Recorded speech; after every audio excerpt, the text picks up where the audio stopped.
নমস্কাৰ জনমতলৈ স্বাগতম মই দীক্ষিত শৰ্মা।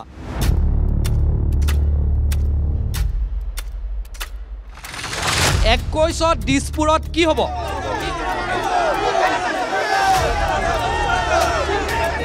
পাটাচাৰকুছিত কি হ'ব? এনেকে নহয় আপোনালোক নহয় বিজেপি চৰকাৰ সফল নে বিফল? মই 100% সফল বুলি কম। এটা প্ৰতিশ্ৰুতিটো তেওঁলোকে সফল নহ'ল। আমি ভাবোঁ এইটো চিট অসম গণ পৰিষদতে থাকিব। ৰাইজে পাটাচাৰকুছি সমষ্টিত কঠোৰ পৰিশ্ৰমী আৰু চিন্তাশীল ৰাজনীতিবিদক জননেতা হিচাপে দিছে। শিয়ালৰ নিচিনা চিঞৰি থাকিলে নহ'ব, শুনক কথাখিনি। দেউতাক যদি শিয়াল হয় ল'ৰা কি হ'ব? তেখেতে এটা দলক নেতৃত্ব দিব খুজিছে, তেখেতে এইবিলাক লেংগুৱেজ কিয় ব্যৱহাৰ কৰে? সাম্প্ৰদায়িক বিজেপিৰ বকচাত উঠি এজেপি আজি নিৰ্বাচন খেলিবলৈ গৈ আছে। গণপৰিষদ চৰকাৰ হৈ কি কৰিলে 10 বছৰে। তোমালোকে ৰাজনীতিক অলপ বিশ্লেষণ বা অলপ ষ্টাডি কৰা শিকক। মাটি বিক্ৰী কৰিলেও বাই সুখত আছে। তেওঁলোকৰ এটা কাম বন নাই। বাংলাদেশীৰ বোজা অসমেই ল'ব লাগিব। মাছ যিদৰে পানী অভিনয় যাই থাকিব নোৱাৰে, কংগ্ৰেছৰ ঠিক ক্ষমতা অভিনয় যাই থাকিব নোৱাৰে। কোনো চালানী ব্যক্তি আহি পেলাই আমাৰ বিধায়ক হ'ব নালাগে। পাটাচাৰকুছিত এখন কংগ্ৰেছৰ হাততে থাকিব। ভ্ৰষ্টাচাৰটো বিজেপি দলৰ তেজে হিৰাই আছে। ভ্ৰষ্টাচাৰ যদি হোৱা নাই, ৰাকেশ পাল ক'ত আছে এতিয়া বৰ্তমান? যে চকু যেতিয়া মেলছো তেতিয়াৰ পৰা কংগ্ৰেছে দেখা পাইছোঁ। তেওঁলোকে উন্নতি কি কৰিছিল? দুৰ্নীতি শিকাইছে কোনে? কংগ্ৰেছে শিকাইছে ভাৰতবৰ্ষক। মহিলা সুৰক্ষাৰ ক্ষেত্ৰত অসম চৰকাৰ ব্যৰ্থ। শেষত বটামটো কিন্তু বিজেপিৰে টিপিব। নমস্কাৰ জনমতলৈ স্বাগতম মই দীক্ষিত শৰ্মা। বিধানসভা নিৰ্বাচনৰ কাউণ্টডাউন ইতিমধ্যে আৰম্ভ হৈছে আৰু কেইটামান দিনৰ ভিতৰতে বিধানসভা নিৰ্বাচনৰ যি তাৰিখ আছে সেই তাৰিখ ঘোষণা কৰা হ'ব। ইতিমধ্যে সমগ্ৰ ৰাজ্যত বিধানসভা নিৰ্বাচনৰ কুচকাৱাজ তুংগত উঠিছে। ৰাজনৈতিক দলৰ পৰা আৰম্ভ কৰি সকলো দল সংগঠনৰ মনত এতিয়া এটাই প্ৰশ্ন যে 21ত কোনে দখল কৰিব দিছপুৰ? বিজেপি আহিব নে পৰিৱৰ্তন হ'ব নে নতুন আঞ্চলিক ৰাজনৈতিক দলে দিছপুৰ দখল কৰিবলৈ সক্ষম হ'ব? এইটোৱে প্ৰশ্ন এতিয়া ইমূৰৰ পৰা সিমূৰলৈ। এই প্ৰশ্নৰ উত্তৰ বিচাৰিয়ে বৰ্তমান মই আহি উপস্থিত হৈছোঁহি নৱগঠিত বজালী জিলাত।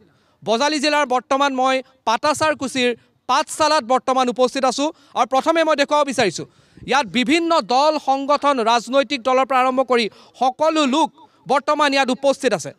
পাটাচাৰকুছিত কি হ'ব? বিজেপি চৰকাৰে যি প্ৰতিশ্ৰুতি দিছিল সেই প্ৰতিশ্ৰুতি পালনত কিমান সফল হ'ল বিজেপি চৰকাৰ? পাটাচাৰকুছিৰ ৰাইজে কি ভাবে? কি হ'ব এইবাৰ দিছপুৰত? এই সকলো প্ৰশ্নৰ উত্তৰ এইবাৰ এই মুহূৰ্তত মই পাঠশালাত উপস্থিত থকা ৰাইজৰ পৰা মই ল'বলৈ চেষ্টা কৰিম। প্ৰথম প্ৰশ্ন যে বিজেপি চৰকাৰ সফল নে বিফল? বিজেপিৰ লোক আছে, মই প্ৰথম বিজেপিৰ ওচৰলৈ আহিছোঁ, তাৰপাছত অন্যান্য দল আছে, আছু আছে, AJYCP আছে, কংগ্ৰেছ আছে, AGP আছে, মিত্ৰজলৰ এটা অন্যান্য অংশীদাৰী দল। প্ৰথমে মই বিজেপিৰ ওচৰলৈ আহিছোঁ। 2016ত আপোনালোকে প্ৰতিশ্ৰুতি দিছিল আপোনালোকৰ চৰকাৰে যে পৰিৱৰ্তন আহিব, প্ৰগতি হ'ব। কিমান সফল হ'ল? মই বাইদেউ আপোনাৰ ওচৰলৈ আহিছোঁ প্ৰথম, কি ক'ব? মই 100% সফল বুলি ক'ম। কিয়নো আমি বিজেপি চৰকাৰ অহাৰ আগতে যিখিনি আমাৰ সমস্যাৰ সন্মুখীন হৈ আহিছিলোঁ, ধৰক ৰাস্তা ঘাটৰ পৰা গোটেইখিনি আমাৰ উদাহৰণস্বৰূপে বজালী অঞ্চলৰ যিমান নলা নৰ্দমাৰ পৰা ৰাস্তা ঘাটত যিমান এটা আমাৰ ভেকু ভাওনাৰ সন্মুখীন হৈ আহিছিলোঁ, কিন্তু যেতিয়াৰ পৰা বিজেপি চৰকাৰ আহিছে তেতিয়া কিন্তু আমাৰ মেইন ৰাস্তাখিনি সকলোখিনি পকীকৰণ হৈছে, নলাৰ কাম হৈছে। তাৰোপৰি আমি আগতে গুৱাহাটীলৈ যাওঁতে আমাৰ সময় লাগিছিল 4-5 ঘণ্টা। গুৱাহাটীলৈ যাম বুলি কওঁতে ভয় লাগিছিল যে ৰাস্তাৰ খলা বোমা, কিন্তু যেতিয়া এই ৰাস্তাবোৰ হৈছে মাত্ৰ 1.5 ঘণ্টাত আমি গুৱাহাটী পাওঁ। তেনেদৰে বহুতখিনি ক্ষেত্ৰতে আমাৰ এনেকৈ উন্নতি দেখা পাইছোঁ। আৰু বিজেপি চৰকাৰৰ এটাই মূল উদ্দেশ্য কি? উন্নয়ন। গতিকে যদি এইবাৰ আৰু বিজেপি চৰকাৰ আহে আৰু বহুতো উন্নতি হ'ব বুলি আমি ভাবি আছোঁ। আমাৰ মহিলাসকলে ধৰক ৰাতিপুৱা উঠাৰ পৰা ৰাতি শোৱালৈকে আমাৰ আঁচনিৰ ওপৰতে নিৰ্ভৰ কৰি চলি আহিছে। সুন্দৰভাৱে অনাময় আঁচনি পাইছে, ৰেচন পাইছে, গোটেইখিনি আজি উজালা গেছ পাইছে, মহিলাখিনি সকলো ফালৰ পৰা সুবিধা পাইছে বুলি আপুনি আপোনালোকৰ চৰকাৰক ক্লিন চিট দিব বিচাৰিছে। মই প্ৰথমে বিজেপিৰ পিছত কংগ্ৰেছৰ ওচৰলৈ আহিছোঁ। কংগ্ৰেছৰ আপোনাৰ পৰা মই জানিব বিচাৰিম যে বিজেপিৰ ফালৰ পৰা কোৱা হৈছে যে যি প্ৰতিশ্ৰুতি আছিল সম্পূৰ্ণ আখৰে আখৰে পালন কৰা হ'ল। আপোনালোকৰ ভিউ কি? প্ৰথম কথা হৈছে কি যে 2016 চনত মোদীয়ে বঙাইগাঁৱত লোকসভা নিৰ্বাচনত তেওঁ কেম্পেইনিং কৰিবলৈ আহি তেখেতে প্ৰথম উদাত্ত কণ্ঠেৰে তেজস্বী ভাষাৰে তেওঁ উদাত্ত কণ্ঠেৰে কৈছিল যে 16 মে 2014 পিছত অসমৰ পৰা বাংলাদেশীসকল যাবলৈ টালি টোপোলা বান্ধি যাবলৈ অসমলৈ যাবলৈ সাজু হৈ থাকক এইটো তেওঁৰ প্ৰথম প্ৰতিশ্ৰুতি আছিল তাৰপিছত দেখা গ'ল তেখেতক আমাৰ অসমৰ ৰাইজে মানে উবুৰি খাই ভোট দিলে কি কৰিলে তেখেতে অসমত প্ৰধানমন্ত্ৰী হৈ তেওঁ আহি অসমলৈ আহি তেওঁ ক'লে যে বাংলাদেশীৰ বোজা অসমেই ল'ব লাগিব তেওঁলোকৰ যিমানবোৰ প্ৰতিশ্ৰুতি আছিল তেখেতে কৈছিল 16 চনত কৈছিল যে আমাক ভোট দিয়ক পদুমত ভোট দিয়ক মোদী চৰকাৰ হোৱাৰ লগে লগে আমাৰ চৰকাৰ হোৱাৰ লগে লগে 100 দিনৰ ভিতৰত আমি কলা ধনবোৰ ঘূৰাই আনিম বাহিৰৰ পৰা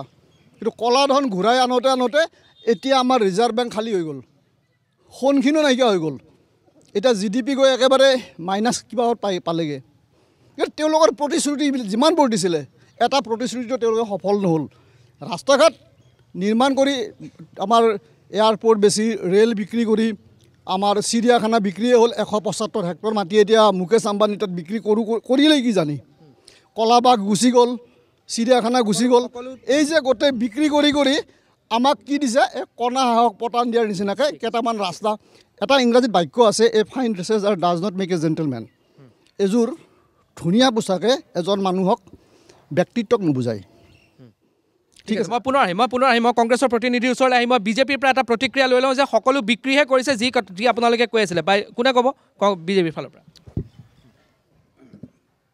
মোৰ শ্ৰদ্ধাৰ সতীৰ্থ আমাৰ কংগ্ৰেছ বন্ধুগৰী যিটো ক'লে তেওঁলোকে ক'ব এইটো কিয় কাৰণ তেওঁলোকৰতো বেলেগ লক্ষ্য উদ্দেশ্য একো নাই মাত্ৰ বিজেপিক সমালোচনা কৰা কাৰণ পাৱাৰত তেওঁলোক নাথাকিলে এনেকুৱা হয় মাছ যিদৰে পানী অভিযান যাই থাকিব নোৱাৰে কংগ্ৰেছৰ ঠিক ক্ষমতা অভিযান যাই থাকিব নোৱাৰে যিহেতু যাই থাকিব নোৱাৰে তেওঁলোকৰ সেইটো আমাৰ লক্ষ্যটি উন্নয়ন আজি নৰেন্দ্ৰ মোদীৰ নেতৃত্বত মাননীয় সৰ্বানন্দৰ নেতৃত্বত যিদৰে উন্নয়ন অৱধাৰা ফলগু ধাৰাৰে বৈ গৈছে যাৰ ফলস্বৰূপে আজি তৃণমূলৰ পৰা গোটেই ৰাজ্যৰ লক্ষ্যটো হৈছে যে অনাগত আৰু 21 এই নিৰ্বাচনত আৰু আমাৰ 126টা সিটত আমি 100+ আমাৰ সিট এটো নিৰংকুশ সংখ্যাগৰিষ্ঠ পাম আৰু সৰ্বানন্দৰ নেতৃত্বত পুনৰ অসমত বিজেপি চৰকাৰ হ'ব এটো 100% সত্য আৰু বিৰোধী পক্ষ জ্বলিব তেওঁলোকে জ্বলক আমাৰ হেতু লক্ষ্য কৰিব লাগে আমাৰ লক্ষ্যটো হৈছে ৰাজ্যে কিদৰে উন্নয়নৰ মুখখন আৰু বহলভাৱে দেখে হেতু আমাৰ লক্ষ্য মই পুনৰ মই এজিপিৰ প্ৰতিনিধিসকল আছে মোৰ আপোনালোকলৈ প্ৰশ্নটো হ'ল যে এই সমষ্টিটো 2016 চনত এজিপিৰ হাতত আছিলে কিন্তু আপোনালোকৰ বিধায়কজনে ইতিমধ্যে পদত্যাগ কৰি গৈছে এজিপিৰ কোন আছে মই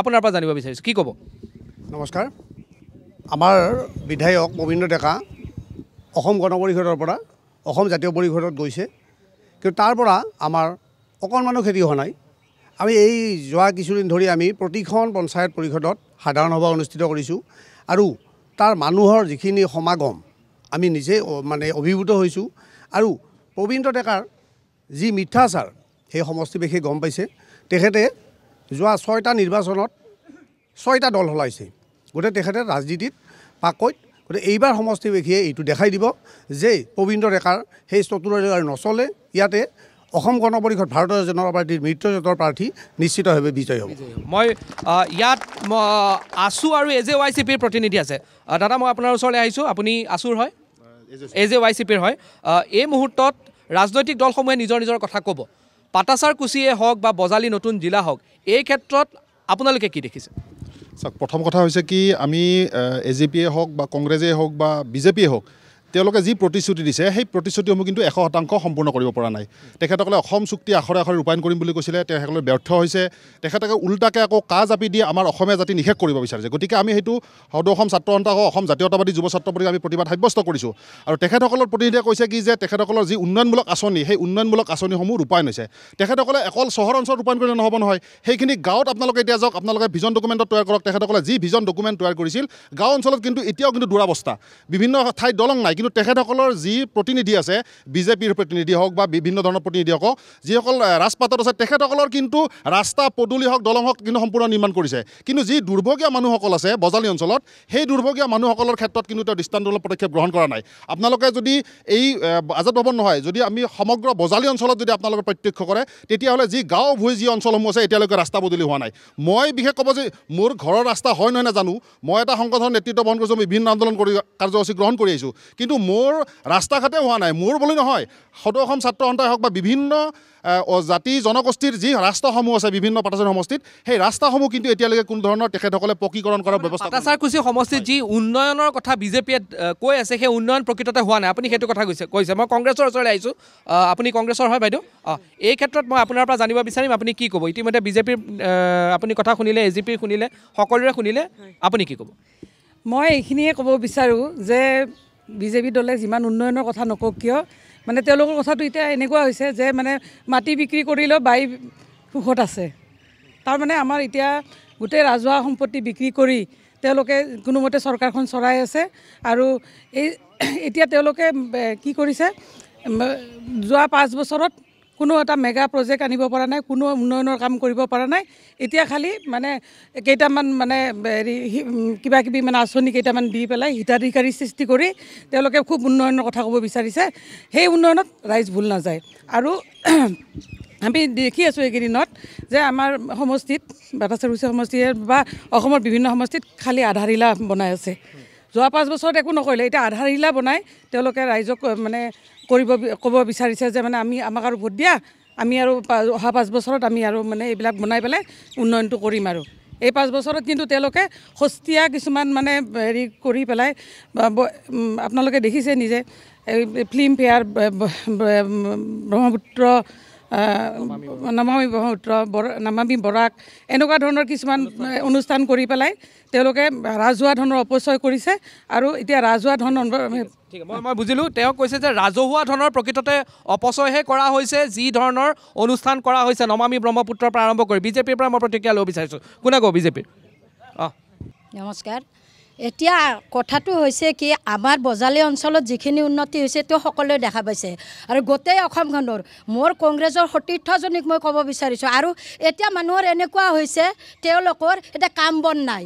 আচলতে মানুহৰ ঘৰে ঘৰে গৈ পেলাই আমাৰ যে কিছুমান কাম বন নোহোৱা মানুহৰ আবুল তাবুল বকিবলৈ আৰম্ভ কৰে, ঠিক তেখেতসকলৰ তেনেকুৱা এটা দিন পৰিছে। গতিকে সময় হৈছে, সেইকাৰণে আবুল তাবুল বকি ফুৰিছে। তেওঁলোকে কৰোণা মহামাৰীৰ সময়ত চিন্তা কৰক, যদি ৰাইজৰ ধন অপচয় কৰিলেহেঁতেন, আমাৰ কৰোণাৰ সময়ত মানুহে দুগুণ ইফাল সিফালকৈ ঘূৰি ফুৰি যাব লাগিলেহেঁতেন। তেনেকুৱা সময়তো বিশ্ববাসীক নাইবা অসমবাসীক কেনেকৈ এটা সুন্দৰ পৰিস্থিতিত আমাৰ মাননীয় নৰেন্দ্ৰ মোদী ডাঙৰীয়াই ৰাখিব পাৰিছিল, মই অন্য উদাহৰণ যেনিবা নিদিওঁ। আৰু চাওক, কংগ্ৰেছৰ দিনত এনেকুৱা এটা শিপা গজাই পেলাইছিল, যেতিয়া এই শিয়াৰবিলাকে গৈ গৈ মানুহৰ ঘৰৰ মজিয়া পাইছিল গৈ। এতিয়া সেইবিলাক উভালি আনিবলৈ কিমান সময় লাগিব? সেইকাৰণে এতিয়া বৰ্তমান সময়ত হৈছে কি, হাতী মাৰি ভুৰুকাত ভৰাই হ'লেও ৰাইজক আমি তাড়াতাড়িকৈ হ'লেও উন্নয়নৰ মুখ দেখুৱাব লগা হৈছে। আৰু ভৱিষ্যতে যিহেতু আমাৰ বিজেপি চৰকাৰ পুনৰ হ'ব মিত্ৰজোঁটৰ চৰকাৰ, গতিকে তেওঁলোকে আৰু এইবিলাক আশা নকৰাই ভাল। আৰু উন্নয়নৰ কাৰণে তেওঁলোকে আমাৰ লগত যোগদান কৰি দেশখনৰ উন্নতি সাধন কৰাৰ কাৰণে চেষ্টা কৰক বুলি মই আশা কৰিছোঁ। ক'ৰবাত নহয় ক'ৰবাত এই যি পাটাচাৰকুছি সমষ্টি আছে, এতিয়া পাটাচাৰকুছি সমষ্টিত মিত্ৰজোঁটৰ মাজত এটা কথা বতৰা চলি আছে যে কাৰ হাতত আসন থাকিব। এজিপিয়ে ইতিমধ্যে 2016ত দখল কৰিছিল, এইবাৰ কাৰ হাতত থাকিব? মই আপোনাৰ ওচৰলৈ আহিছোঁ, এইবাৰ কাৰ হাতত থাকিব? যিহেতু চিটটো বৰ্তমানো আমাৰ যদিও প্ৰতিনিধিগৰাকী জাতীয় পৰিষদত গৈছে, তথাপি চিটটো অসম গণ পৰিষদৰে আছিলে। আৰু ভৱিষ্যত দিনতো মিত্ৰজোঁটৰ এখন চৰকাৰৰ স্বাৰ্থত আমি ভাবোঁ এইটো চিট অসম গণ পৰিষদতে থাকিব। কাৰণ পাটাচাৰকুছি সমষ্টিটো আঞ্চলিকতাবাদৰ দুৰ্গ, অসম গণ পৰিষদৰ দুৰ্গ। আৰু এই ক্ষেত্ৰত আমি ভাবোঁ যে ভাৰতীয় জনতা পাৰ্টীৰ আমাৰ শ্ৰদ্ধাৰ সদস্যসকলে এই ক্ষেত্ৰত একমত হ'ব। কাৰণ আমাক দিছপুৰত এখন মিত্ৰজোঁটৰ চৰকাৰ লাগে, সৰ্বানন্দ সোণোৱাল ডাঙৰীয়াৰ নেতৃত্বত অসমখনক আৰু আগুৱাই নিবলৈ। আৰু মই এটা কথা ক'ব বিচাৰিছোঁ যে বিজেপি নেতৃত্বাধীন এই চৰকাৰে বজালীক 2টা গুৰুত্বপূৰ্ণ বস্তু দিছে। এটা হৈছে আমাক ভট্টদেৱ ইউনিভাৰ্চিটিখন দিছে, আৰু বজালীক জিলালৈ উপনীত কৰিছে। গতিকে এই ক্ষেত্ৰত মই আমাৰ বিজেপি নেতৃত্বাধীন আমাৰ জনপ্ৰিয় মুখ্যমন্ত্ৰী আৰু হিমন্ত বিশ্ব ডাঙৰীয়াক ধন্যবাদ জনাইছোঁ। হয়, এই মুহূৰ্তত কেইটামান প্ৰশ্ন উত্থাপন হৈছে যে বিধানসভা নিৰ্বাচনৰ যিহেতু কাউণ্টডাউন হৈ আছে, মই আপোনালোক সকলোকে সুধিব বিচাৰিছোঁ, এই নিৰ্বাচনত কা কিমান ডাঙৰ এটা ফেক্টৰ? হাত দাঙি সকলোৱে উত্তৰ দিয়ক। কা এই নিৰ্বাচনত ফেক্টৰ হয়নে নহয়? কা ফেক্টৰ হয়নে নহয়? যিসকলে হয় বুলি কয় তেওঁলোকে হাত দাঙক। কা ফেক্টৰ হয় আপুনি ভাবে কা ফেক্টৰ হয় হয় কাৰণ যেতিয়া তেখেতসকলে অসম চুক্তি ৰূপায়ণ কৰিম বুলি কৰিছিলে অসম চুক্তি ৰূপায়ণ নকৰিলে গতিকে তেখেতসকলে উল্টাকৈ হিন্দু বেংগলী সংস্থাপন কৰিব বিচাৰিছে গতিকে কা ফেক্টৰ হ'ব আৰু সেইকাৰণে নতুন দলৰ জন্ম হৈছে গতিকে আমি সমূহ অসমবাসী ৰাইজক আহ্বান জনাইছোঁ তেখেতসকলে যি মিছা প্ৰতিশ্ৰুতি দিছে তেখেতৰ ভুৱা প্ৰতিশ্ৰুতি দিছে সেই প্ৰতিশ্ৰুতি ওফৰাই নতুনকৈ এখন আঞ্চলিকতাবাদী চৰকাৰ গঠন কৰাৰ কাৰণে আমি সমূহ ৰাইজক মুকলিকৈ আহ্বান জনাইছোঁ কা আপোনালোকে কৈছে কা ফেক্টৰ হয় কা ফেক্টৰ হয় কাৰণ মানে সৰ্বানন্দ সোণোৱাল চৰকাৰে অসমৰ পৰা বিদেশী মুক্ত কৰিম বুলি প্ৰতিশ্ৰুতি দিছিলে কিন্তু এতিয়া মুক্তৰ ঠাইত তেওঁ যুক্ত কৰিব ধৰিছে গতিকে আৰু এই যুক্ত কৰাৰ কথাটো হৈছে কা হৈছে এখন জাতিধ্বংসী আইন আৰু কা অহাৰ পিছত আমাৰ অসমত অসমীয়াৰ যিটো অস্তিত্ব একেবাৰে বিলোপ হৈ যাব মই পুনৰ আহি আছোঁ মই আছুৰ প্ৰতিনিধি আছে আপোনালোকে কি ভাবে কা ফেক্টৰ হয়নে নহয় কা ফেক্টৰ আৰু মই ক'ব বিচাৰিছোঁ যে বিজেপি দলৰ আমাৰ কৈছে যে বজালী জিলা দিছে ভট্টদেৱ বিশ্ববিদ্যালয় দিছে আমি ক'বলৈ বিচাৰিছোঁ যে আমাৰ প্ৰাপ্য কাৰণে পাইছোঁ আমি জিলা 20 বছৰ আগতে পাব লাগিছিল এতিয়াহে ঘোষণা কৰিছে মহকুমা দি থৈ দিছে কিন্তু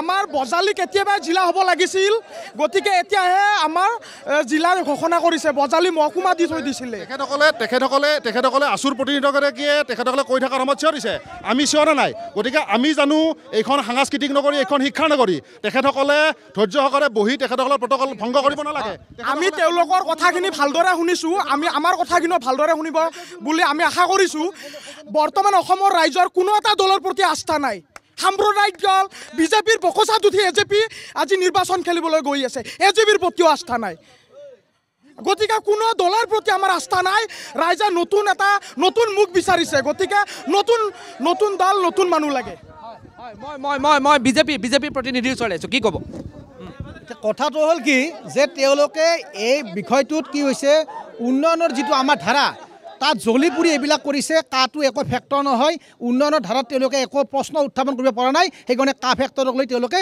ৰাজনীতিৰ মঞ্চখন দখল কৰাৰ কাৰণে আগবাঢ়িছে আৰু এজেপি আৰু বিজেপি আমি ভাই ইয়াত আমাৰ কোনো বিচ্ছিন্নতা নাই আৰু আমি সম্পূৰ্ণ এককভাৱে হয় কিমান সংখ্যক লোকে ভাবে যে উন্নয়নৰ উদ্দেশ্যত লৈ বা উন্নয়নৰ বিষয়ত লৈ নিৰ্বাচন হ'ব লাগে বুলি কিমান সংখ্যকে ভাবে হাত দাঙিলে হ'ল কিমান সংখ্যকে ভাবে উন্নয়নক লৈ নিৰ্বাচনত অৱতীৰ্ণ হ'ব লাগে বা উন্নয়নৰ নিৰ্বাচনী ইছ্যু হ'ব লাগে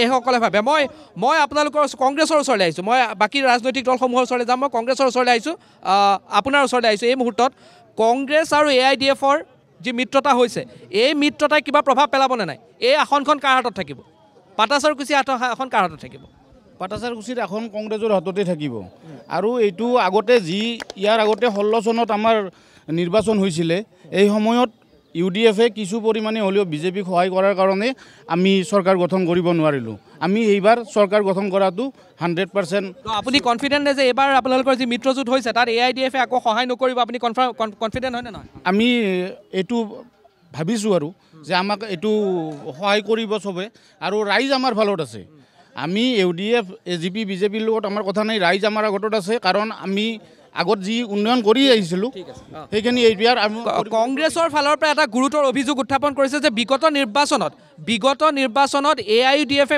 আপোনালোকক সহায় কৰিছিল এইটো তেখেতে মিছা কথা কৈছে এইবিলাক তেখেতৰ ৰাজনৈতিক জ্ঞান নাই মোৰ কথাত আৰু আমি কেতিয়াও কংগ্ৰেছ আৰু UDFক আমি ছাপোৰ্ট নকৰোঁ আৰু তেওঁলোকেহে কৰে এই তেওঁলোকৰ ভাতৃ সংগঠন তেওঁলোকে টকাটোৰ ইফালে সিফাল কংগ্ৰেছৰ টকাটোৰ ইফালে সিফাল গোটেই এইবিলাক আমি নাভাবোঁ এইবিলাক কথা আৰু কোনো ফেক্টৰে নহয় আৰু এটা কথা ক'ব খুজিছোঁ আমাৰ এই কাক লৈ এটা কথা ওলাইছে যে এই কাক লৈ আচ্ছা কা যদি তেওঁলোকে ছাপোৰ্ট কৰে তেওঁলোকে কৈছে যে চব দলবিলাকে মানে বেলেগ ধৰণে গৈ আছে আঞ্চলিক দল নতুন গঠন হ'ব আচ্ছা তেওঁলোকৰ উদ্দেশ্য আছিলে নেকি যে কা গঠন কৰিলে যদি আমি ছাপোৰ্ট দিওঁ তেতিয়াহ'লে নতুনকৈ এটা দল গঠন কৰিম বুলি আমিতো ভবা নাছিলোঁ নহয় তাৰ আলোচনা তেওঁলোকৰ উদ্দেশ্যটো ক'ত গ'ল এতিয়া তাৰমানে তেওঁলোকৰ উদ্দেশ্য তেওঁলোকৰ যে ৰাজনীতিক শক্তি লাগে তেওঁলোকক যাৰ কাৰণে তেওঁলোকক লাগে বুলি ভাবি নালাগে বুলি ভাবি তেওঁলোকে নতুন দল গঠন কৰিলে এইবিলাক কিয় কৰি আছে এইবিলাক কৰিব নালাগে তেওঁলোকৰ উদ্দেশ্য এটাই তেওঁলোকৰ ৰাজনীতিক মুনাফা আৰু তেখেতে কৈছোঁ যে কংগ্ৰেছ UDF এইবিলাক কোনো ফেক্টৰ নহয় এইবিলাক তেওঁলোকে এটাই মানে ডাঙৰ ককাই সৰু ককাই এনেকুৱা মই আপোনালোকৰ ওচৰলৈ মই আহি আছোঁ মই বাইদেউ আপোনাৰ ওচৰলৈ আহিছোঁ এই মুহূৰ্তত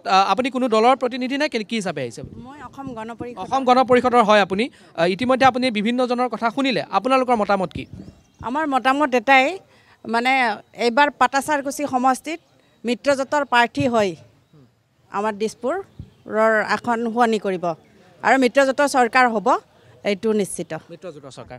বাইদেউ মই আপোনাৰ ওচৰলৈ আহিছোঁ, আপুনি কি ক'ব, আপোনাৰ মতামত কি এই ক্ষেত্ৰত? মই আজি পাঠশালা মহিলা মঞ্চৰ পৰা কৈছোঁ, আমাক চৰকাৰ মিত্ৰজোঁটৰে লাগে, লগতে আমাক অসমৰ উন্নতি লাগে, ৰাইজৰ উন্নতি লাগে, ভ্ৰষ্টাচাৰ মুক্ত অসম লাগে। আমাক ৰাস্তা ঘাট ভাল লাগে, বহুতো ৰাস্তা ঘাট বাকী আছে হ'বলৈ, আৰু এইবিলাক ভাল হ'ব লাগে। মুঠতে আমাক ভ্ৰষ্টাচাৰ মুক্ত অসম লাগে। ভ্ৰষ্টাচাৰ মুক্ত অসম লাগে। যুৱ প্ৰজন্মৰ বহু প্ৰতিনিধি আছে, মই যুৱ প্ৰজন্মৰ প্ৰতিনিধিৰ ওচৰলৈ যাব বিচাৰিছোঁ। আপোনাক মই সুধিব বিচাৰিছোঁ যে ভ্ৰষ্টাচাৰ মুক্ত অসম লাগে কোৱা হৈছে, বিভিন্নজনে কৈ আছে। যুৱ প্ৰজন্ম বা আপুনি কোনো ৰাজনৈতিক দলত যদি আহিছে, কি ক'ব এই বিষয়ে? বাইদেৱে কোৱা কথাটো হয়, আমাক ভ্ৰষ্টাচাৰ মুক্ত অসম লাগে। আপোনালোকৰ বিজেপি দলে PNRDৰ পৰা ইৰিগেশ্যনৰ পৰা SI কেলেংকাৰীলৈকে সকলো ভ্ৰষ্টাচাৰ আপোনালোকৰ মুক্ত লাগে, বিজেপি মুক্ত লাগে। এতিয়া ভ্ৰষ্টাচাৰটো বিজেপি দলৰ তেজে হিৰাই আছে। আপোনালোকে নিজে দেখিবলৈ পাইছে ভ্ৰষ্টাচাৰ। বিজেপিৰ দিবন ডেকা SI কেলেংকাৰীত যদি আপোনালোকৰ যদি পেপাৰখন আউট হোৱাটো নিউজ চেনেলে গম নাপালেহেঁতেন, তেন্তে নিশ্চয় এতিয়ালৈকে SIত সেই দুৰ্ভগীয়া ল'ৰাকেইটাই চাকৰি নাপালেহেঁতেন। কিন্তু এই ৰাইজে গম পোৱাৰ ফলতে হ'ল। তেনেকৈ ইৰিগেশ্যনত লাখ লাখ টকা দি এতিয়া ল'ৰা জইনিং কৰিছে। সেই বিষয়ে আপোনালোকৰ বিজেপিৰ কোনোবা নেতাই কিবা ক'ব নেকি সুধি লওক। মই আপোনাৰ পৰা লৈ লৈছোঁ, কি ক'ব? হয়, আমি জাতিৰ স্বাৰ্থত যিসকলে কাম কৰে বা অসমত যিসকলে মাত মাতে, আমি তেওঁলোকৰ পক্ষত সদায় আছোঁ আৰু সদায় থাকিম। আৰু এইখিনিতে সকলোৱে কৈ আছে যে নৰেন্দ্ৰ মোদীয়ে অসমৰ কথা কৈ আছে, অসমৰ প্ৰতি ভাল পোৱাৰ কথা কৈ আছে। এই বাঘজানৰীত বিশাল জুই গ'ল, নৰেন্দ্ৰ মোদী নাহিল। অসমত বানপানী গ'ল, নৰেন্দ্ৰ মোদী নাহিল। কিন্তু এতিয়া নৰেন্দ্ৰ মোদী সঘনাই অসমলৈ আহি আছে। তেওঁৰ এতিয়া অসমৰ প্ৰতি ইমান কিহৰ প্ৰেম, সেইটো আমি বুজি পোৱা নাই ইলেকশ্যনৰ আগত। এইখিনি তেওঁলোকে গম পাব কিহৰ ইমান প্ৰেম, কিহৰ ইমান কি হৈ আছে সিহঁতৰ লগত। আৰু জাতিৰ স্বাৰ্থত সকলোৱে যিসকলে মাত মাতক বা আমাৰ সৰ্বাংগীন উন্নয়ন লাগে। আৰু ভট্টদেৱ বিশ্ববিদ্যালয়ৰ কথা কৈছে, ভট্টদেৱ বিশ্ববিদ্যালয়ৰ নামত ডিহেড হৈছে, আজি 2-3 বছৰ হৈ গ'ল। কিন্তু পূৰ্ণাংগভাৱে আজিলৈকে এটা না নতুন বিল্ডিং হ'ল না কিবা হ'ল, একো হোৱা নাই, নতুন একো হোৱা নাই। ঠিক তেনেকৈ বজালী জিলাৰ কথা, বজালী জিলাত নতুন SP DC দি থৈ দিলে নহ'ব, আমাক পূৰ্ণাংগ বজালী জিলা লাগে। সেইটো আমি কেতিয়াবাই হৈ গৈছিল, কিন্তু আজিলৈকে হোৱা নাই, সেইখিনি আমাক লাগে। এই মুহূৰ্তত মই বিজেপিৰ প্ৰতিনিধিসকলৰ ওচৰলৈ আহিছোঁ, আৰু এজন যুৱ প্ৰতিনিধিয়ে যদি ইয়াৰ উত্তৰটো দিয়ে ভাল হ'ব। কাৰণ ভ্ৰষ্টাচাৰৰ কথা কৈ থকা হৈছে যে আপোনালোকে কৈ থাকে ভ্ৰষ্টাচাৰ মুক্ত অসম কৰিম, কিন্তু বিজেপিৰ দিনত ভ্ৰষ্টাচাৰ মুক্ত হোৱা নাই, এটা গুৰুতৰ অভিযোগ। এতিয়া চাওক, ভ্ৰষ্টাচাৰ যদি হোৱা নাই, ৰাকেশ পাল ক'ত আছে এতিয়া বৰ্তমান?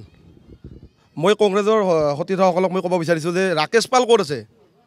SI কেলেংকাৰীৰ কথা কৈ আছে সকলোৱে যে SI কেলেংকাৰীত আমাৰ সৰ্বানন্দ সোণোৱাল ডাঙৰীয়াই ততাতৈয়াকৈ SI কেলেংকাৰীত যিখিনি কেলেংকাৰী হৈছিলে এতিয়ালৈকে সকলোৱে জেলত সোমাই আছে।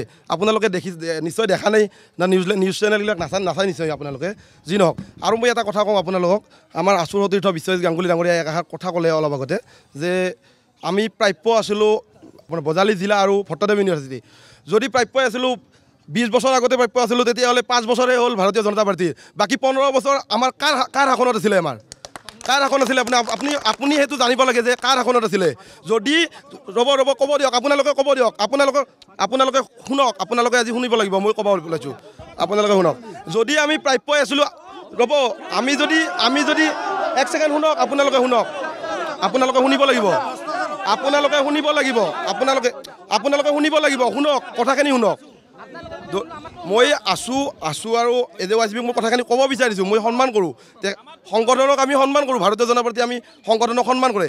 মই কথাখিনি ক'ব বিচাৰিছোঁ যে যদি আমি প্ৰাপ্য আছিলোঁ, তেতিয়াহ'লে আগৰ 15 বছৰ কাৰ ৰাজত্ব আছিলে? তেখেতসকলে আমাক বজালী জিলাক স্বীকৃতি কিয় দিয়া নাছিলে? আৰু ভট্টদেৱ ইউনিভাৰ্চিটি আমাক কিয় দিয়া নাছিলে? সেইটো প্ৰশ্ন কৰিব লাগিব। AJYCBৰ ওচৰলৈ আহিছোঁ, আছোঁ AJYCB, আপোনালোকৰ কথা প্ৰাপ্য বজালী জিলা প্ৰাপ্য, ভট্টদেৱ ইউনিভাৰ্চিটি প্ৰাপ্য। কিন্তু প্ৰাপ্য কথাটো শুনক, আপোনালোকে শুনক, খেয়ালৰ নিচিনা চিঞৰি থাকিলে নহ'ব, শুনক কথাখিনি। প্ৰাপ্য তেওঁলোকে প্ৰাপ্যটো হ'ব, কি ক'ব? একো কৰিব নোৱাৰে। বিজেপিয়ে খালী বিজেপিয়ে প্ৰতিনিধি হ'ব, আপুনি কথা নক'ব। কি এনেকৈ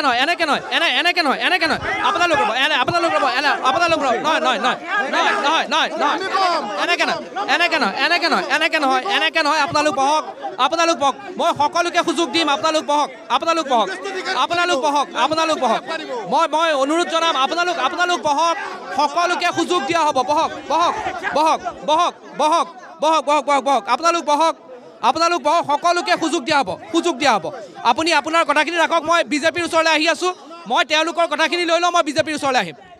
আমাৰ বজালী জিলা আৰু ভট্টদেৱ ইউনিভাৰ্চিটি প্ৰাপ্য, আৰু সেইকাৰণে কংগ্ৰেছ চৰকাৰৰ নীতিন চৰকাৰে যেতিয়া আমাৰ শুনক কথাখিনি শুনক, আপুনি শুনক আপোনালোকৰ দেহা বল মই আহি আছো আপোনালোকৰ মই এওঁলোকৰ লওঁ আপোনালোকৰ মত ল'ম মই সকলোৰে মত ল'ম আপোনালোক বহক প্ৰাপ্য তেওঁলোকে প্ৰাপ্য আদায় নিদিয়াৰ কাৰণে শুনক আপোনালোকে শুনিব লাগিব কথাখিনি তাৰে পাছত ক'ব আপোনাৰ কথাখিনি কওক চমুকে কওক আমাৰ প্ৰাপ্য আৰু সেই প্ৰাপ্যখিনি নিদিয়াৰ কাৰণে আমি পৰিৱৰ্তনৰ ছাত্ৰত আমি সৰ্বানন্দ সোণোৱাল নেতৃত্বাধীন চৰকাৰখনক ৰাজপথত বহুৱাইছিলোঁ সেইটো সঁচা কথা আৰু তেওঁলোকে চূড়ান্ত ৰূপে ব্যৰ্থ হোৱাৰ কাৰণে আমি প্ৰতিবাদ কৰিছোঁ আৰু আমিও প্ৰতিবাদৰ নামত আমি কংগ্ৰেছক আমি তেওঁলোকক আসনত তোলা নাই কাৰণ আমি যেতিয়া আমি প্ৰাপ্যখিনি দিয়া নাছিলে সকলোৰে চাই আছে মই বিজেপিৰ আপুনি কওক কি ক'ব নমস্কাৰ এইবিলাক বক্তব্য আমি যি ইয়াত কোৱা কৰিছোঁ কোনো আমাৰ ভাই শত্ৰু কোনো শত্ৰু নাই সকলোৱে আমি মিত্ৰ কিন্তু আমি এতিয়া আজি সুদীৰ্ঘকাল চাকৰি বাকৰি কৰি আমি এতিয়া পেঞ্চনাৰ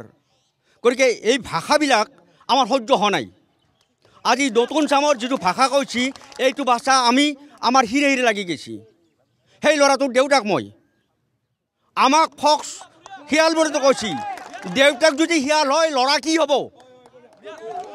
কি হ'ব তেখেতে এটা জাতিৰ নেতৃত্ব দি আছে তেখেতে এটা সংগঠনৰ নেতৃত্ব দি আছে এইবিলাক কথা ক'ব নাপায় আমিতো কোৱা নাই নহয় তেখেতে এটা দলৰ নেতৃত্ব দিব খুজিছে তেখেতে এইবিলাক লেংগুৱেজ কিয় ব্যৱহাৰ কৰে আমিতো বজালীৰ আপুনি সন্মানটো ৰাখক আপুনি বজালীৰ সন্মান ৰাখক আপুনি এইবিলাক লেংগুৱেজ কিয় ব্যৱহাৰ কৰে আমি নোৱাৰো ব্যৱহাৰ কৰিব আপুনি দলক নেতৃত্ব দি আছে আপুনি এইবিলাক কথা কিয় ব্যৱহাৰ নকৰিব আপুনি এইবিলাক কিয় ব্যৱহাৰ কৰে আমিতো কৰা নাই নহয় এইবিলাক নকৰিব হয় আৰু কাৰোবাৰ ক'বলগীয়া আছে কওক মই চমুকে লৈ আছোঁ তাৰপিছত মই আপোনালোকৰ ওচৰলৈ আহিছোঁ কওক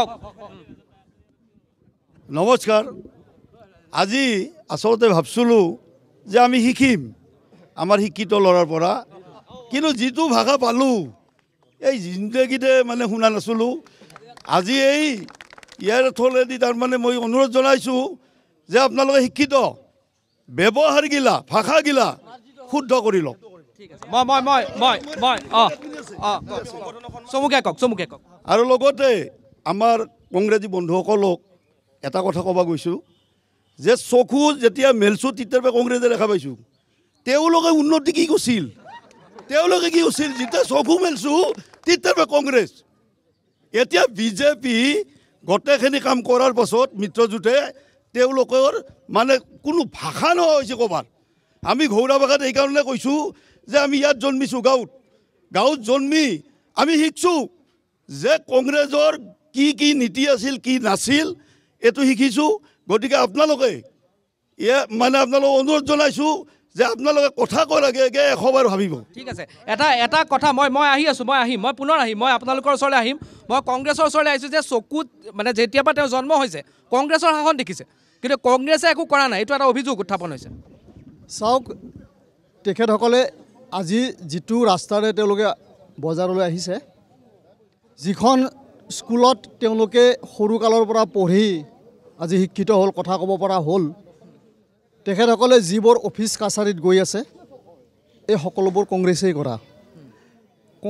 কৰা সকলো সা সম্পত্তি আজি বিক্ৰী কৰি তেওঁলোকে চৰকাৰ চলাব ধৰিছে এইটোতো দেখা কথা এয়াৰপৰ্ট কোনে নিৰ্মাণ কৰিছিল বিমান কোট এয়াৰপৰ্ট গোপীনাথ বৰদলৈ এয়াৰপৰ্ট কোনে নিৰ্মাণ কৰিছিল গোপীনাথ বৰদলৈ কংগ্ৰেছেই কৰিছিল এতিয়া আজি চিৰিয়াখানা কোনে কৰিছিল কংগ্ৰেছেই কৰিছিল কংগ্ৰেছৰে অৱদান গণপৰিষদে কি কৰিলে যি গণপৰিষদ দলে কি কৰিলে গণপৰিষদ চৰকাৰ হৈ কি কৰিলে 10 বছৰে একো নকৰিলে যিজন প্ৰফুল্ল কুমাৰ মহন্তক মানে চেলেং পাৰি তেওঁক আদৰি আনিছিল কি কৰিলে তেখেতে কি কৰিলে আজি বহিৰাগত খেদিম বুলি কি কৰিলে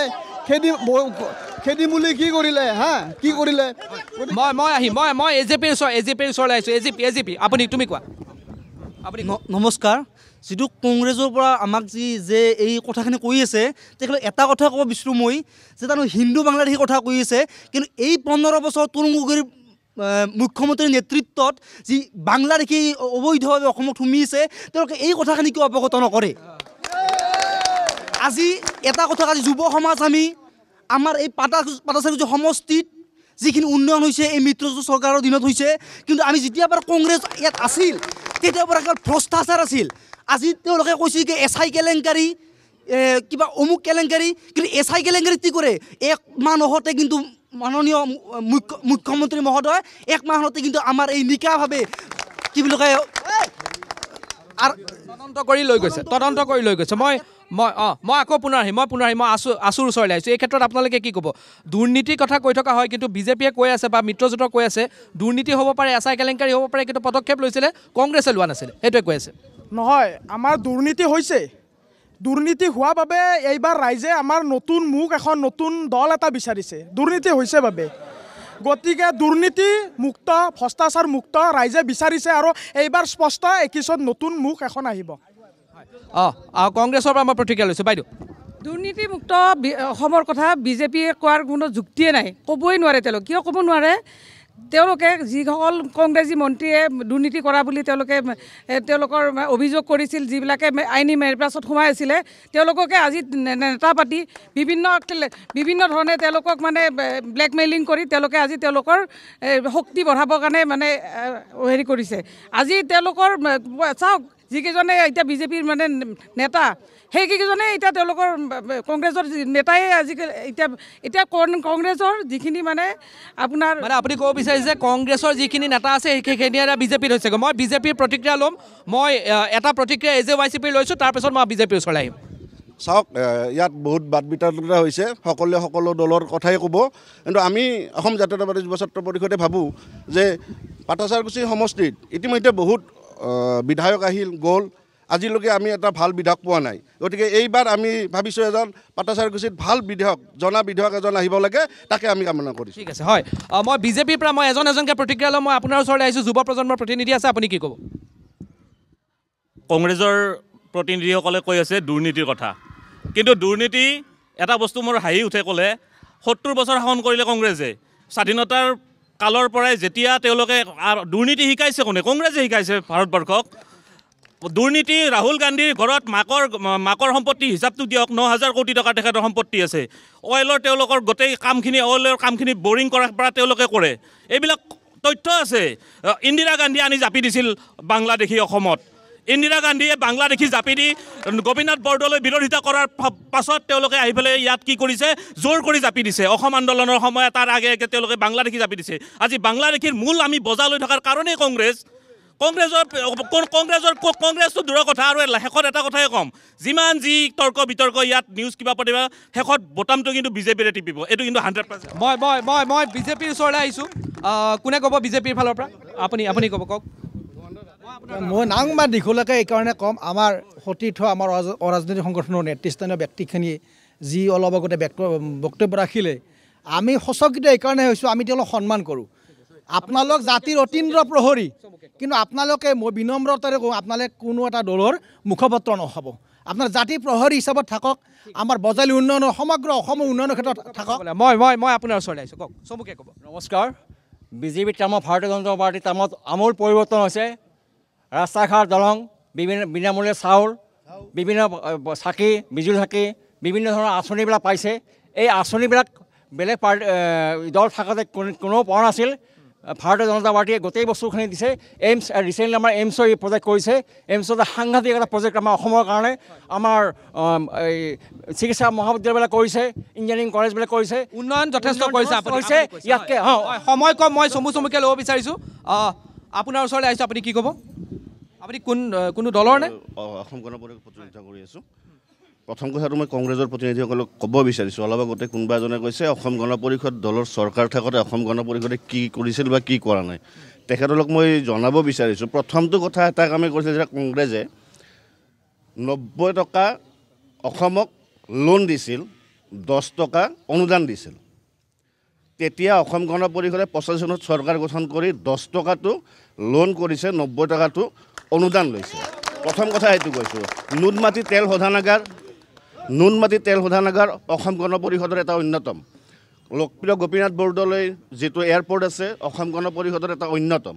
গতিকে আপোনালোকে ৰাজনীতিক অলপ বিশ্লেষণ বা অলপ ষ্টাডি কৰা শিক্ষক কোন গ'লে। ঠিক আছে। আৰু এটা গুৰুত্বপূৰ্ণ বিষয় আছে। মই এটা হিন্দু যুৱ ছাত্ৰ পৰিষদৰ আছে ন আপুনি, মই আপোনাৰ চমু প্ৰতিক্ৰিয়া এটা লৈ লৈছোঁ। ধন্যবাদ। এতিয়া ৰাজনীতি ইলেকশ্যন আহি আছে আমাৰ, গতিকে ইলেকশ্যনৰ পাৰপাছত মানে ৰাজনৈতিক দলবিলাকৰ মানে এইটো টনাজোৰা চলি থাকিবই। ইয়াৰ মাজতে মই ক'ব বিচাৰিছোঁ যে কংগ্ৰেছৰ দিনতো দুৰ্নীতি হৈছিল, বিজেপিৰ দিনতো দুৰ্নীতি হৈছে, নোহোৱা বুলি 100% কোনেও ক'ব নোৱাৰে, এইটো 100%। কিন্তু এতিয়া আমি নিজাকৈ ভাবিছোঁ পাটাচাৰকুছি সমষ্টিত আমাৰ বিধায়কজন নিস্বাৰ্থ সমষ্টিৰ উন্নয়নৰ কাৰণে তেখেতে দেহেকেহে লাগি পেলাই আমাৰ সমষ্টিটো উন্নতি কৰিব লাগে। তাৰোপৰি কথা হৈছে কি আমাৰ যিটো জিলা ঘোষণা কৰিলে, জিলা ঘোষণাটো কৰিলেহে কাৰ্যকৰী হোৱা বুলি মই নাভাবোঁ। কিয় নাভাবোঁ? আজি জিলা বহুতকেইখন জিলা অসমত ইতিমধ্যে ডিক্লেয়াৰ হৈ গৈছে, কিন্তু কাৰ্যকৰী হোৱা নাই। কিন্তু মই আমাৰ যিজন আগন্তুক যিজন আমাৰ MLA হ'ব পাটাকাজি সমষ্টিৰ পৰা, তেখেতলৈ মোৰ এটা অনুৰোধ থাকিব, সেই ব্যক্তিজনে আমাৰ যাতে এই বজালী জিলাখনৰ যিটো কাৰ্যকৰী যিবিলাক কাম থাকিব গোটেই কাৰ্যকৰী কৰাৰ কাৰণে 100% তেখেতে আমাৰ গোটেই কামটো যাতে মই দুটা বিষয় মই শেষত আহিম আৰু এজনৰ পৰা যদি আপোনালোকে প্ৰতিক্ৰিয়া দিব পাৰে ভাল হ'ব। প্ৰথমটো বিষয় হ'ল মহিলাৰ সুৰক্ষাক লৈ বিজেপি চৰকাৰ কিমান সফল হৈছে বা বিফল হৈছে, আৰু ৰাজ্যত ক'ৰবাত নহয় ক'ৰবাত ধৰ্মীয় মেৰুকৰণ হৈছে নেকি।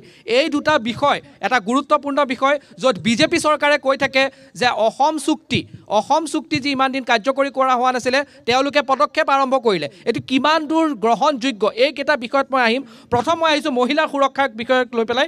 মই এগৰাকী মহিলাৰ পৰা মই জানিব বিচাৰিম, বাইদেউ আপুনি ক'ব মহিলা সুৰক্ষাৰ ক্ষেত্ৰত এই ক্ষেত্ৰত আপুনি কি দেখে?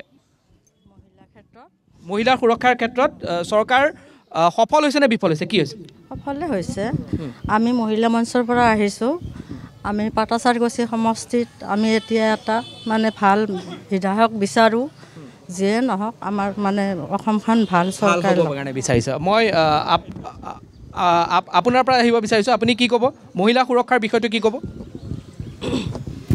মহিলা সুৰক্ষিত হ'ব লাগে, মহিলা যাতে নিৰ্যাতিতা নহয়, ধৰ্ষিতা নহয়, তাৰ কাৰণে আমি মিত্ৰজোঁটৰ চৰকাৰক আহ্বান জনাম। মই কংগ্ৰেছৰ ওচৰলৈ আহিছোঁ, বাইদেউ মই আপোনাৰ ওচৰৰ পৰা জানিব বিচাৰিছোঁ, আৰু বিশেষকৈ মহিলাৰ সুৰক্ষাৰ বিষয়টো কি ক'ব আপুনি, কিমান হৈছে? মহিলা সুৰক্ষাৰ ক্ষেত্ৰত অসম এতিয়া ভাৰতৰ ভিতৰতে মানে অসমত মহিলা এতিয়া সুৰক্ষিত নহয়, আৰু এই মানে মহিলাসকলৰ যিটো মানে মহিলা সুৰক্ষাৰ ক্ষেত্ৰত অসম চৰকাৰ ব্যৰ্থ। আৰু আমি বহুতো উদাহৰণ দিব পাৰোঁ, সময় কম।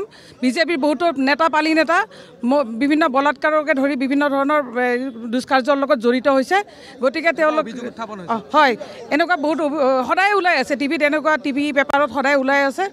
আজি মহিলা অসমত মুঠেই সুৰক্ষিত নহয়। মই বিজেপিৰ পৰা এটা প্ৰতিক্ৰিয়া লৈ লৈছোঁ, কোনে ক'ব এই ক্ষেত্ৰত কোনে ক'ব মহিলা সুৰক্ষাৰ ক্ষেত্ৰত কি ক'ব যে সুৰক্ষিত নহয় বুলি কংগ্ৰেছে অভিযোগ উত্থাপন কৰিছে?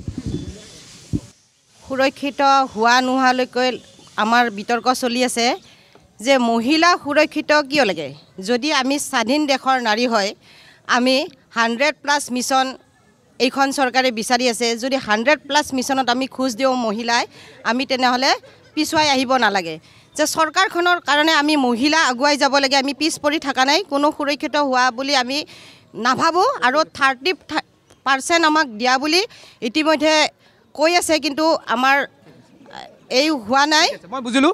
এটা অন্তিম প্ৰশ্ন, আৰু মই বিচাৰিম যে সকলো ৰাজনৈতিক দলে আৰু যিসকল দল সংগঠন আছে এজনে ইয়াৰ উত্তৰটো দিয়ে যে ধৰ্মীয় মেৰুকৰণ ক'ৰবাত হৈছেগৈ নেকি, কাৰণ অভিযোগ উত্থাপন হৈ আছে বিজেপিৰ ফালৰ পৰা।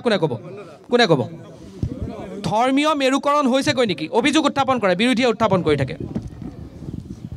নমস্কাৰ গ্ৰহণ কৰিব। মই ভাৰতীয় জনতা পাৰ্টিৰ বজালী জিলা সমিতিৰ জেনেৰেল ছেক্ৰেটাৰী। কথাখিনি শুনি আছোঁ, বহু কথা আমি এতিয়া কথা হ'ল, আমি ইয়াত বিভিন্ন দলৰ ৰাজনৈতিক দলৰ আমি ইয়াত প্ৰতিনিধি। চমুকে কওক। আজি আমি বিশেষকৈ যিটো ধৰ্মীয় ক্ষেত্ৰত ইয়াত বিভিন্ন ধৰণে ৰাজনীতি কৰা হৈছে, এইটো সম্পূৰ্ণ অপপ্ৰচাৰ।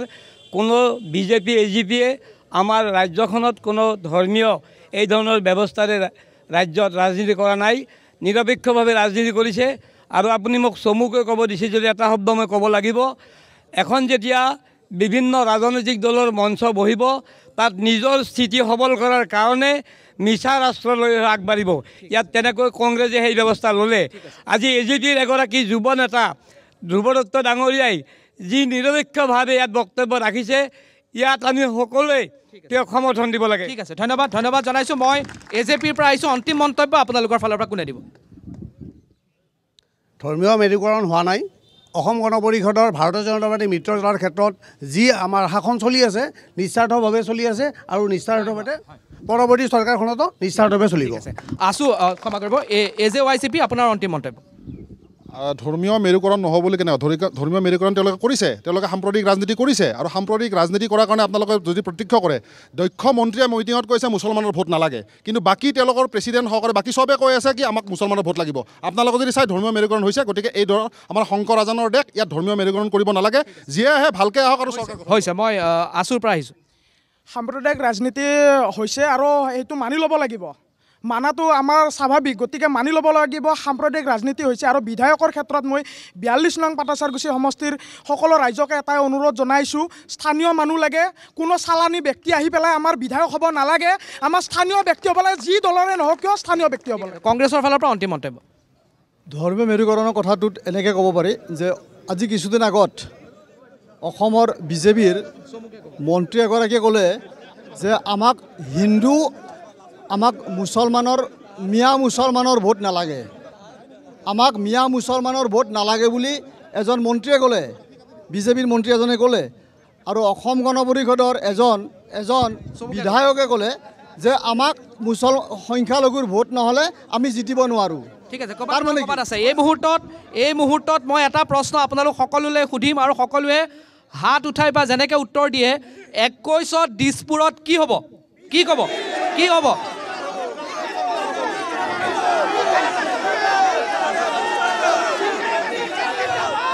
হয়, আৰু এই মুহূৰ্তত যদি চোৱা যায় 21ত কি হ'ব, এইটো এটা ডাঙৰ প্ৰশ্ন আৰু এই প্ৰশ্নৰ উত্তৰ বিচাৰি আমি পাঠশালাত আহি উপস্থিত হৈছিলোঁহি। কিন্তু এই মুহূৰ্তত 21ত আৰু এটা মাহৰ পাছত অসমৰ ৰাইজে কি জনাদেশ দিব তাৰ বাবে অপেক্ষা কৰিব লাগিব। কিন্তু অসমৰ স্বাৰ্থ যাতে সুৰক্ষিত হয় সেইটো সকলোৰে মন্তব্য। জনমতৰ এই বিশেষ অনুষ্ঠানৰ পৰা মই দীক্ষিত শৰ্মাই বিদায় লৈছোঁ। ধন্যবাদ, নমস্কাৰ।